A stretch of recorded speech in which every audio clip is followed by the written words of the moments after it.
I have some assignments for you now.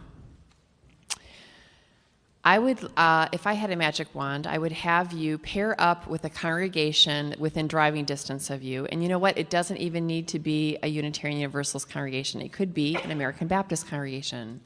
And I would like you to do a switch to experience what I have experienced. Go to the community of the other congregation and say, I'm here to be with the UUs in town. What can you tell me about them? And then see how their mission is articulated out in the wider community. Because when I was in congregational life staff, I would travel around, and I would always work with, so in the Pacific Northwest, it's Alaska, Washington, Oregon, and Idaho. So if I'm going to go work with a congregation, I'm not going for like a one-day workshop. I'm staying the weekend, and we're going to milk it for all it's worth. And so I would come in a little bit early, and I would go to the coffee shops and the bookstores in town, low-hanging fruit. And I would say, I'm working with the UUs. What can you tell me about them? And then I would take down all these notes, and I would reflect that back to the congregation. Now, one congregation, Moscow, Idaho. Anybody here from Moscow, Idaho? They're one of my favorites. They're in a very conservative part of the country. And so I told them I was going to go do this. Word gets around that I do this. And the DRE was the Director of Religious Education was very worried that I would go out by myself and do this. She was worried for my safety. And she was a little bit curious. And she was like, you really don't need to do that here. We're fine. No, I'm going to do it. Well, first of all, I very rarely have anybody not even know what UU is. No, not Unitarians or Unitarian Universalists. I can just say UU, so own that, okay? And very rarely would anybody make a face or say, oh my gosh, why were you doing that? Now, granted, there's that politeness factor there, but I'm in conservative Moscow, Idaho. And I go to the bookstores, and they start telling me about how they're amazed that because their food banks there are stocked with produce because almost everybody in the congregation has a backyard garden so they can contribute. Isn't that amazing? That's so important to them. Another one, oh yeah, my cousin's a UU. She does blah, blah, blah, blah. So this is going on, and I'm writing this stuff down. Somebody new who is Methodist and their kid is gay was appreciative that they started the Oasis Center there in Moscow. So I'm getting all these great things.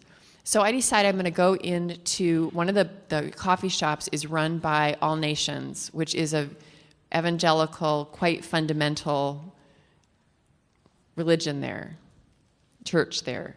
And Ginger grabs my arm and says, no, you don't want to go in there. It's All Nations. I'm like, oh, I know what I'm doing. And she's getting more and more nervous. She's like, they're going to be hostile towards us. I'm like, psh, whatever, let's go in. So we go in, and I ask, and all the conservative messages all over, although they make it look really hip. I mean, it's an awesome coffee shop there. And so I ask, I am working with the UUs, what can you tell me about them? And one of the other workers whipped around and came over to be part of the conversation, very excitedly said, oh my God, you're so lucky. Get this, their kids learn about all the different religions. So if you want to learn about Buddhism or you want to learn, about Judaism, you go to the UU congregation because they know all that stuff. Isn't that wild? I'm like, okay, that's not what I expected.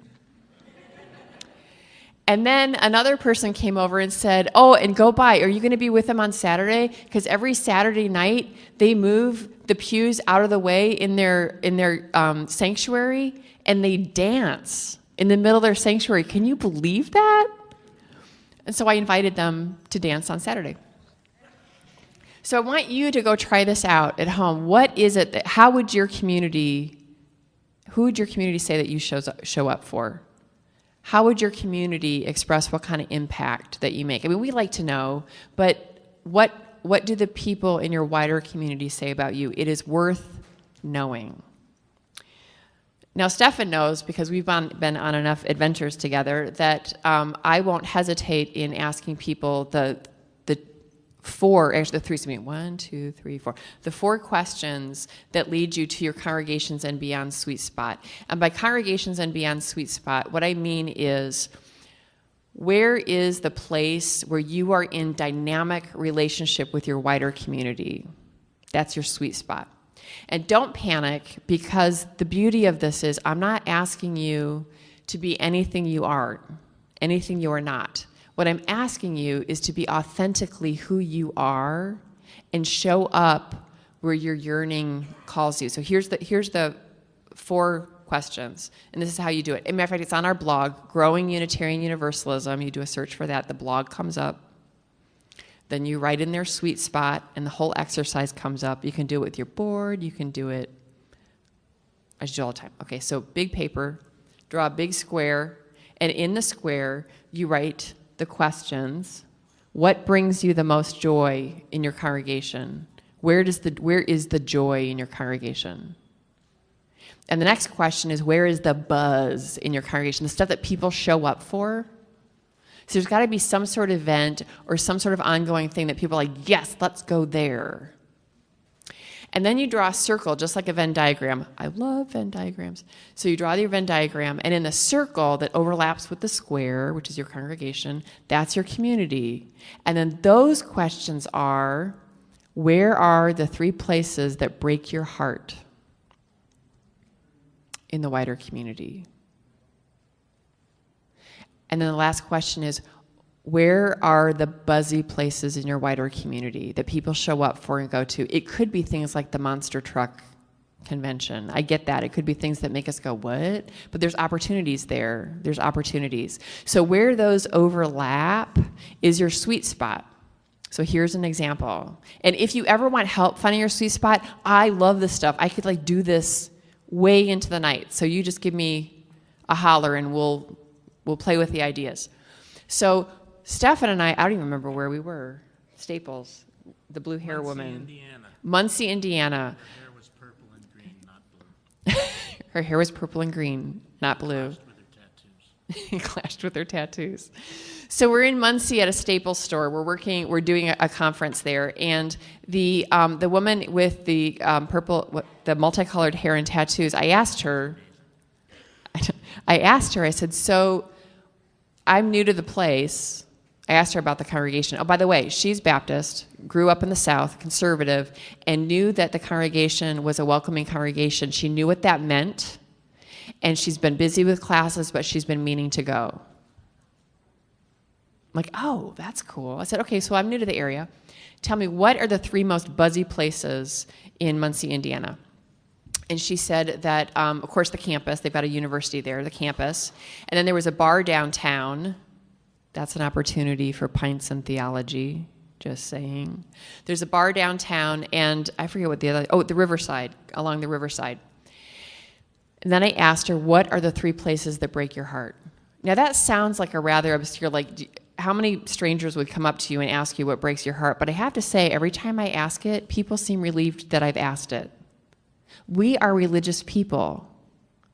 Do not shy away from the religious questions. The rest of the world, regardless of what their orientation with ultimate source and all the big religious, what they're with God or whatever, regardless of that, is the big religious questions that we can come and offer. Do not shy away from those. Well, she didn't shy away from the answer. She said the 3 places that break her heart is the statistics of rape on campus, that women do not feel safe walking across campus. What were some of the others? Oh gosh, I forget those, but that one really stuck out. So we get to working with the congregations in that area, Muncie being one of them, and I went to ask I explained this to the leaders there and said, here's what one of your community members reported. Well, it turns out that they have an active men's group that was looking for something to do, like perhaps escort women after dark on campus and wear shirts with chalices on them that says, you are safe with us. That's the congregations and beyond sweet spot. Showing up in places that might be unexpected, but showing up being authentically who you are without apology, with an open invitation by what you do, and if you need to, use words.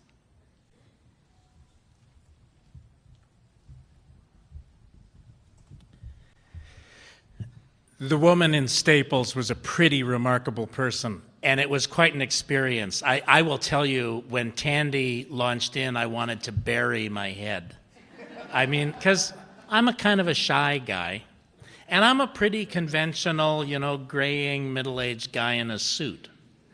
And I just wanted to bury my head. I was actually shocked at how much this young woman could tell us about ourselves.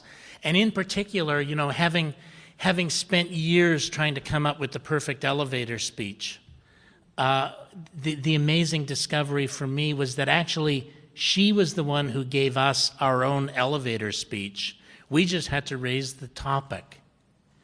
And it was amazing. She practically converted me to Unitarian Universalism in the middle of Staples.